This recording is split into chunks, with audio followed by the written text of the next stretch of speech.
व नसल्ली अला रसूलिहिल करीम। सबक नंबर 1 में सबसे आखिर में मैंने आपको ये बताया था कि हर हाल में कितने हरूफ मोटे पढ़े जाते हैं।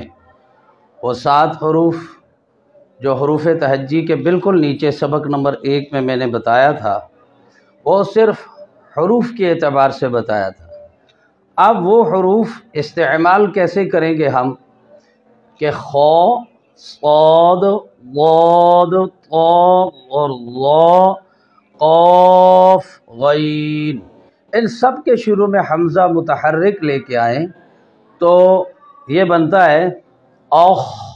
इसमें खा के जो मोटा होना है वो वाज़े हो जाएगा, औख। इसी तरह आगे औस, औ। अब ये औद भी लोग पढ़ते हैं द्वाद की तरह, लेकिन वहाँ आवाज़ बंद हो जाती है। आवाज़ बंद होने की वजह से वो सिफ़त शिद्दत में आ जाता है, क्योंकि सिफ़त शिद्दत की तारीफ़ में है कि आवाज़ बंद हो जाना। तो लिहाजा इसमें सिफ़त रख़वत इस्तेमाल करें तो उसमें ये होता है कि आवाज़ का जारी होना, तो उस सूरत में ये बन जाएगा औ, औ। इसी तरह ये तौ है, आतक़ो। अब इसमें कलकला इसलिए करना है कि ये ता से मुख्तलिफ हो जाए। अब ता में कलकला नहीं है, वहाँ अत है, और अगर ये भी अत पढ़ें तो उसमें और इसमें फ़र्क वाज़े नहीं होता। कलकला करेंगे और इसका मोटा होना जो सिफ़त है वो बरकरार रहेगी हर जगह पर। तो यहाँ कलकला की सूरत में भी बनेगा आतक़ो, औ।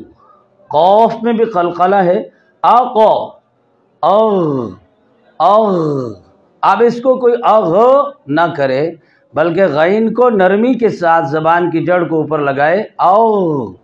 अब मैं इकट्ठा पढ़ता हूँ, औख, औस, औ, आक़ो, औ। ये साइड से, ये बिल्कुल जो मोटे दाढ़ हैं आपके दांत, ये ऊपर वाले, इनमें ज़बान का ये साइड मोटा किनारा लगाएंगे तो आवाज़ बंद करें या जारी करें वो आपकी मर्ज़ी, जैसे आपका एक रुझान जाता है। तो मेरा जो अंदाज़ है पढ़ने का, वो वाद में सिफ़त रख़वत को इस्तेमाल करना ताकि आवाज़ थोड़ी जारी हो। तो औ, औख, औस, औ, आक़ो, और ये बिल्कुल सामने ज़बान की नोक और ऊपर वाले दांतों के किनारा से नरमी के साथ अदा करना है, और मोटा औ, आक़ो, औ। ये तो हर हाल में मोटे हुरूफ की मश्क़ है। इसके नीचे हुरूफ हल्की जो हमारे हल्क से निकलते हैं। हल्क ज़बान की जड़ से लेकर सीना की तरफ तक है, तो इसमें जो सीना की तरफ वाला हिस्सा है, यहाँ से ये 2 हुरूफ निकलेंगे, हम, ज़ह, हा, और हल्क के दरमियान से निकलेंगे आइन, हा। और ये जैसे ये मैंने कहा था कि ये जहाँ आएंगे मोटे होंगे, तो यहाँ पर भी गैन, खो। जो 3 अलिफ लंबे हैं उन्हें 3 अलिफ लंबा करना, जो 1 अलिफ लंबे हैं उन्हें 1 अलिफ करना। अब यहाँ ये हुरूफ हल्की में आइन और गैन ये 3 अलिफ लंबे हैं, और हमज़ा, हा और खौ, यानी हमज़ा और अलिफ के अलावा जो मैंने सबक नंबर 1 में बताया था कि 27 हुरूफ हैं और उनमें कुछ 1 अलिफ हैं, कुछ 3 अलिफ। तो जहाँ कहीं भी आएंगे उनकी उन लंबाई को बरकरार रखना है। नीचे है हुरूफ कलकला। हुरूफ कलकला इमाम जज़री रहमतुल्लाह ताला फरमाते हैं कि वबय्यनम मुक़लक़लन इन सकना व इन यकुन फिल वक़फ़ काना अबयना।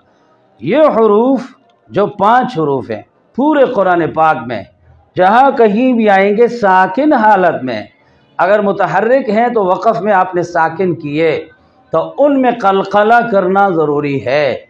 मिसाल क़ाफ को ले लो, वो इक़रा, क़ाफ वो दरमियान में है तो वहाँ हम कलकला करते हैं इक़रा, और अगर आखिर में है जैसे क़ुल अऊज़ु बिरब्बिल फ़लक़, तो क़ाफ वक़फ़ में हो या साकिन हालत में दरमियान में हो, तो इन हालात में इन सब हुरूफ में कलकला करना है।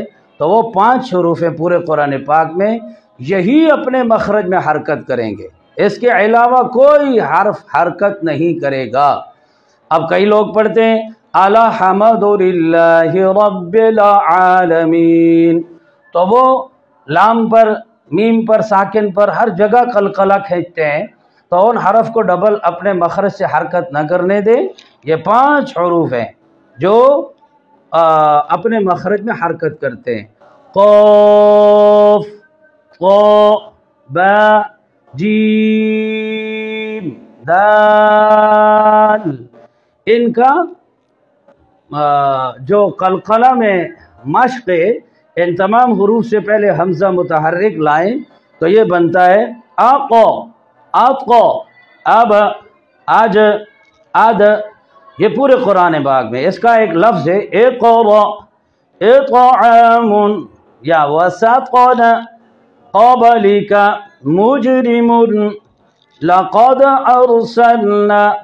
تو یہ تلفظ میں بھی میں نے بتا دیا اور مشق میں بھی بتا دیا، اور حروف قلقلہ کا مجموعہ ہے قطب جد، قاف، طا، جیم، دال۔ ان 5 حروف کو امام جزری رحمہ اللہ تعالی نے، امام عبد الرحمن مکی الہٰبادی رحمہ اللہ تعالی نے، اشرف علی تھانوی رحمہ اللہ تعالی نے تمام کو ان 5 حروف کو قطب و جد میں بند کر دیا۔